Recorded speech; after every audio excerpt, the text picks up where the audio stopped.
How do we change the negative narrative that we have about Black businesses? Not all, but most of the times we hear, ugh, I tried to support a Black business and this happened. We hear a lot more horror stories than we do the positive ones, though there are positive ones. So how do we change that narrative to where we are skeptical because we don't know if we're going to get scammed? We don't know if the customer service is really going to serve the customer. We don't know if my deposit is going to be returned to me if I don't get quality service, if they're going to show up late. And those are some of my experiences, not with all. And I'm going to talk about 3 Black businesses that I visited recently, but let's talk about why is it like that? When it comes down to it, in my opinion, it's a character issue. It is the character of the person. Yes, people say that Black businesses are held to a higher standard. Why?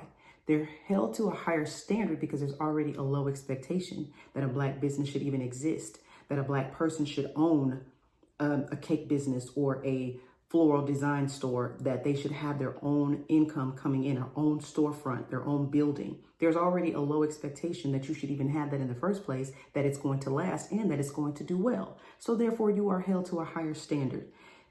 To combat that, it's simple. Whether we are held to a higher standard or not, because I'm also a business owner, just have a high standard. Who cares if we're held to one or not? Have a high standard of having excellent customer service. There's 2 businesses that I've visited recently, and on Google, it said they were open. I get there, they're closed.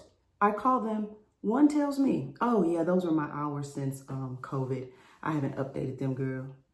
Number one, people don't have time nor gas nor fuel to be driving. And sometimes we may have seen your business on TikTok or seen it, and we want to drive far to come support you. And you can't even do the simple thing of updating your Google hours on Google. But then you say it so nonchalantly, like you don't value somebody's time or money. That's a problem. But then support Black businesses. Well, we're trying to. Some of them feel entitled. They feel entitled because I have a business. I'm entitled. And if we show up late, our deposit is gone and our appointment is canceled. But if they show up late, it's okay. They can walk in 5 minutes, 30 minutes. If I'm late for anything, I'm calling, even if it's 5 minutes, girl, this happened, that happened, I'm on my way. And I'm talking about if I'm meeting somebody or if I have an appointment, if I'm going to get my locks done or something, I'm going to be fine. But on the other side of that, Black business owners, not all, but most of them, some of them, they don't do that. They just feel like they can just walk in 30 minutes late, chewing gum, like, and then you want people to support your business. Many Black business owners know how to start a business, but they may not know how to run a business. They may not know how to deal with people. And some just want to make a quick buck. They're not thinking about wealth. They're not thinking about building a legacy for their children. I do. That's why with all of my businesses, excellent customer service. One time, somebody ordered one of my Finish It hoodies and the company sent the wrong color. They wanted a certain color. I'm telling you, I was on this so fast. I said, you can keep that one. I'm going to send you another one. No shipping, no nothing. Fixed it. I don't have time for that. Well, there's no deposit. There's no refunds. And that's what people will do that have businesses that are Black. And then you expect us to support Black businesses. Some are just inconsiderate. They don't consider your time, your gas, your money that you want to use to support their business and expose them and send other people your way. But you can't even take the time to. 2 of them did not update their simple Google hours. That's a huge thing. That is huge. And then to just be so nonchalant. Oh yeah, COVID was 5 years ago. Anyways, back to some of them know how to start a business, but they don't know how to run a business. And it comes down to the character of a person. If you're late and you don't have the courtesy to call someone and tell them you're going to be late, that's a character flaw. That's a character issue. If your company messed up, you didn't do something correctly, the way that they ordered it, that's a character issue. It comes down to character. Oh, I'm on colored people's time, so you can show up 30, 40 minutes. No, that's character. That's your character. That is how you choose to show up in the world, and it's reflected in your business. So don't get on here talking about a GoFundMe and let's support Black businesses when you're not even supporting yourself. You're not even supporting yourself to succeed. And the reason why we as Black consumers get upset with Black business owners, not all, because there are some, and I can name 3 that I visited in the last 2 weeks that I can say, woohoo, we get so frustrated because they already want us to fail. You finally have an opportunity to have something that was stripped from us. I remember reading about Black Wall Street, when there were streets where it was just nothing but Black businesses. We finally get that opportunity And then you squander it, or you just take it for granted that you're always going to have it because you made it here. And some people have that. Look, I made it. I got the storefront. I have the sign outside. We had us a grand opening. We cut the ribbon. Ooh, we got a black business. You did all of that only to fail because you don't treat people right. And you don't take your business serious.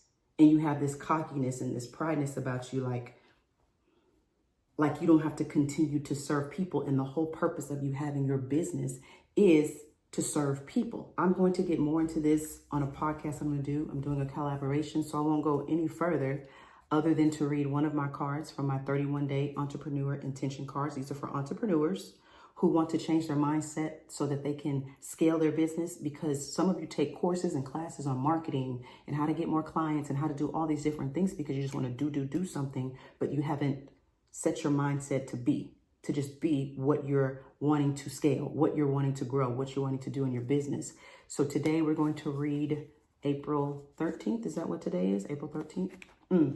Here it is. Because we have challenges in our mindset as business owners that we have to overcome because we've been programmed to work for other people, and that you can never have for your own. You can never have for yourself. You'll never be able to thrive. You need to go work for somebody else and continue to be a slave and continue to do that 8 to 5. But some of you have a dream and a desire to have your own business, but there's blocks sometimes in your mindset. So here's where we're going to start today. Day 13. Today is another successful day as a full-time entrepreneur. I am pleased with the products and services that I offer. I am compensated more than I can imagine. This is combating the thoughts that people say that you can't be compensated for the products and the services you offer. Somebody else is doing it. Everybody's doing that. You're black, and so now you can reprogram your mind and continue to say to yourself, today is another successful day as a full-time entrepreneur. You can say this when the day starts, and even when the day ends. I don't care if you got 1 sale, half a sale, 0.2 sales, no sales. If you got all the sales, you can still affirm until it becomes your reality. Today is another successful day as a full-time entrepreneur. I am pleased with the products and services that I offer. I am compensated more than I can imagine.